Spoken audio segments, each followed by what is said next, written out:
Good morning. Welcome to this special edition of the Blunt Talk Sports Podcast, NFL Trade Deadline Aftermath episode. I thank you guys for always watching. Like, share, and subscribe. It helps the channel. You can check the show out on Apple Podcasts, Spotify, and as well as on Substack.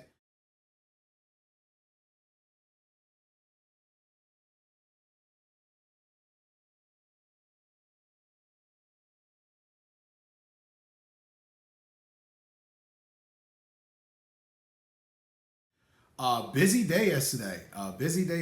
As we all know, there was the election going on, but more importantly than that, it was NFL trade deadline going on, which was definitely an exciting time for the NFL. With the new rule of the trade deadline being pushed back to week 10, I think that's definitely dope. I think it's great. Well, excuse me, technically week 10.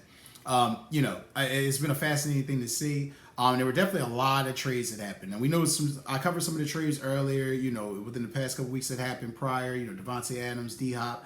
But these trades were trades that just happened yesterday. Looking at the aftermath, the compensation of what teams acquired for said player, so on and so forth. We're going to dive into all of that today. Hopping into the first big ticket item, Marshon Lattimore. This was the most, tsunami wave headline throughout the whole day. Marshon Lattimore going to the Washington Commanders. We had heard the day before, if you were reading the rumor mill, there was rumors out there that there were cornerbacks that were eager or excited to go play in Washington, or guys, free agents who were excited to play in Washington. Not a shock there, especially with Jane Daniels, excitement he's creating on offense, the way Kingsbury's running the offense, and the way Quinn's got the defense playing. I can understand. Getting Marshon Lattimore, though, is fucking monumentous. And here's why I say that. First of all, this man, 4-time Pro Bowler. I'm going to dig into some of the coverage numbers, and how he's played since last season, going into this year, and then it'll explain to you why this is a major trade. But first, let's get into the trade details. For the Commanders, the Saints, in exchange for trading Marshon Lattimore, receive a 3rd, 4th, and 6th round pick, and Washington will also get a 5th in the deal. So essentially, a swap of mid-round picks for a great player. It was a major need on his team. I mean, they suck at quarterback. That was the clear problem on this team. Like they needed cornerback play badly. And getting a guy like Lattimore is huge. Leadership, toughness, instantly makes them a better team. And something to keep in mind in New Orleans, where that defense was just fucking piss poor and horrendous. He was the one shining bright spot. Per Pro Football Focus, this season alone, he's only allowed, and I want to make sure I'm saying this correctly, 8 receptions for 83 yards and has yet to allow a touchdown and has only allowed four first downs. That's who the Commanders got yesterday. They got a guy that plays the position at a thorough high level, who is a Pro Bowler, who's still in his prime, a guy that can help them win games. I'll post a link in the description where you can see like his wins above, his wins, how the team's defense basically plays when he's on the field compared to when he's off. Their percentages, what he adds as far as wins. I think it's like 0.28 or something like that. But either way, he helps your team win games. Big move for the Commanders. As an Eagles fan, I fucking hate it because obviously they've gotten better on the defense. But he's going to have to get tested. He's going to have to still deal with A.J. Brown and Devontae Smith when he plays us. He's still going to have to deal with C.D. Lamb when he plays the Cowboys. And he's going to have to deal with Malik Neighbors. So either way, he's still going to be tested. But great trade for the Commanders. I mean, you have to be a fucking fool to say that was a horrible move. Next big trade that happened, which was actually one of the earlier trades, was Zadarius Smith headed to the Lions. Browns in the trade receive a 2025 5th round pick and a 2026 6th round pick to essentially swap him. I mean, the Lions knew they needed pass rush. I mean, these numbers aren't, these numbers I'm going to read to you aren't startling. Since Aiden Hutchinson has been out in this 3-game span, the pass rush rate for the Lions since that injury has been 30.6%. That's 26th in the NFL, which is just fucking horrendous. So not good, and they definitely needed pass rush help, so Zadarius Smith will help there. He even spoke about playing against his former teams. You'll see that comments here. Here's my take. He better produce. He better produce and produce big for this trade to work. If he can get a couple sacks, that's going to help. If he can get close to 10 to 11 and a half sacks, that'd be fantastic. If he does nothing, Yeah, this is going to be bad because make no mistake about it. The Lions are getting the claim right now, and as they should. Not throwing any shade at the Lions. The Lions are getting the claim and praise that they should right now because they play very efficient, sound football. They want to punch you in the mouth. They want to embarrass you. They want to hurt you. All of that. Great. Here's the thing, though. They can't rush the passer. That's why they grabbed Zadarius Smith. Now, granted, Zadarius Smith, like I said, you'll see his numbers. You know, he has 5 sacks in 9 games this year. Okay? So there's games clearly he disappears where he's taken out of it. He just doesn't have an opportunity or a shot. So, interesting. I think it made sense. However, it clearly lets you know, like guys like Max Crosby and things like that, you know, guys of that ilk weren't on the market, you know, really for sale. So, gotta give it to the Lions. Definitely had to make a move, but we'll see if Zadarius Smith actually does anything. I mean, you're not expecting him to be Aiden Hutchinson, but if this guy can give you half of that, it's a good trade.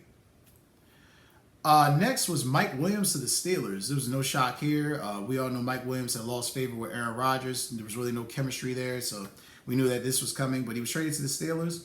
The Steelers sent a 5th-round pick to the Jets for this move, which, again, they needed receiver depth. They needed another big body, somebody that could be out there to help alleviate touches for George Pickens when, you know, teams are double teaming or trying to just completely take him out of the game plan.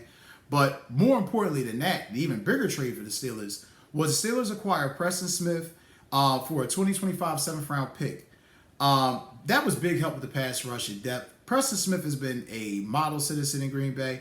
You know, the young guys got drafted in there. He kind of knew he was falling down the depth chart, kind of knew that things weren't going to work out where he was going to be getting a lot of burn like that anymore. So this is a great move for the Steelers. Low risk, high reward. You know, that's literally the term, the cliche you could say for this. They're getting a guy who's going to help them immediately. And they got Alex Highsmith back. TJ Watt's been playing at a high level. This just adds to their pass rush.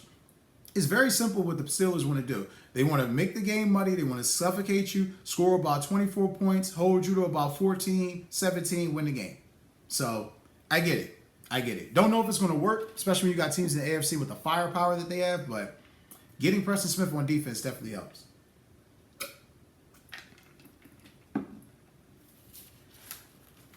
Next, we're going to talk about those Dallas Cowboys and their major acquisition. Now, we heard Jerry after the game Sunday against Atlanta say about, you know, we're definitely going to be buyers in the trade deadline. We're definitely going to be making acquisitions. We all kind of heard that. And, you know, we didn't know who they were going to make. And their big acquisition was Jonathan Mingo.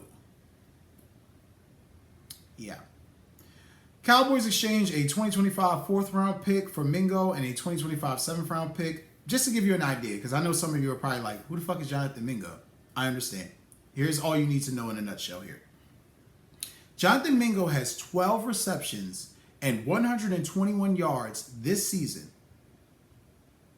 He has 1 catch, 1, in the past 4 games.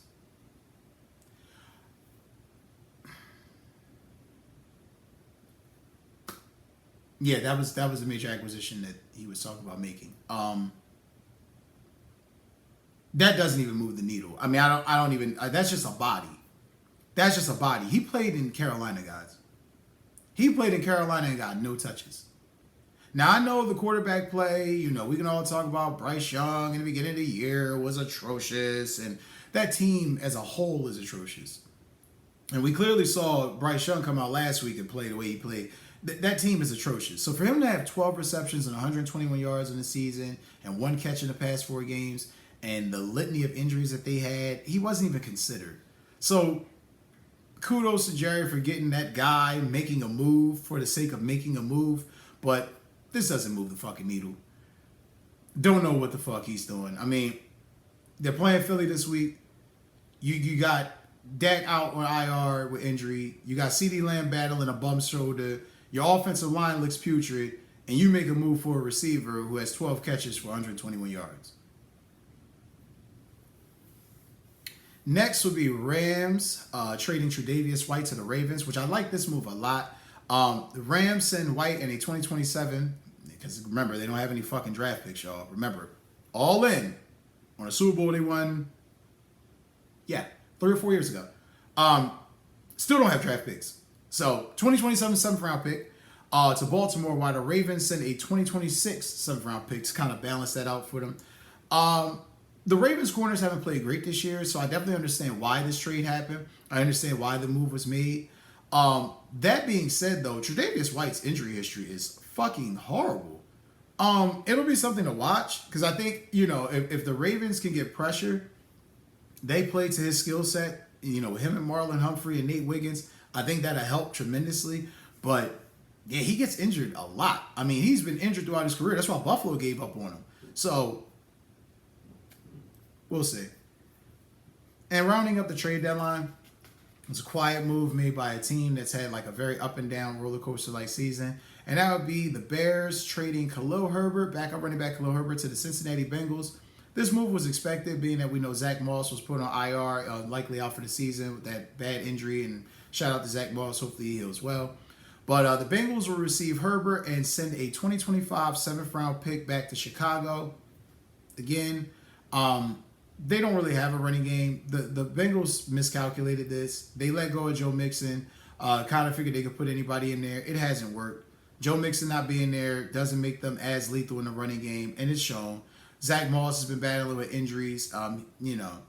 He's just not the same runner Joe Mixon is. So I understand exactly why the Bengals made this move. Khalil Herbert is also a good pass-catching running back too. So we'll see how this all works out. But flurry of moves made yesterday. None bigger than the Marshon Lattimore move, and I would say none more perplexing than the Cowboys move. But nonetheless, that's going to wrap it up for this episode. As always, guys, I thank you for watching. Like, share, subscribe. Take care, and enjoy the rest of your day.